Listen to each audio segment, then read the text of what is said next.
वालेकुम सलाम, नमस्ते। अगर देश प्रेमी से इरादा बदल के देश प्रेमी के हो गलो के तब तक ठीक बा, नहीं तो हम कुछ नहीं समझते। हम अपना बहन के बिया तोरा से करे खातिर तैयार बानी। बस सवाल 3 शर्त के बा। पहला शर्त, तोरा जिस्म में हिंदू खून दौड़ता, तोरा के मुसलमान बने के पड़ी। मुसलमान के पहचान तो बताई। खतना, तोरा के खतना करावे के पड़ी। तोरा बहन से प्यार का कलेनी पागल बुझत रखा हमरा के।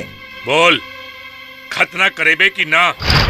अगर खतना करावला से हिंदू मुसलमान बन जाइत ना, तब बाबर अपना शासन काल में सारा हिंदू के खतना करा के मुसलमान काहे ना बना देहलस। एक बार ना, हम 100 बार खतना करावे खातिर तैयार बानी, लेकिन हमरा स्वर्गीय बाबूजी के मुसलमान कैसे बने नेताजी।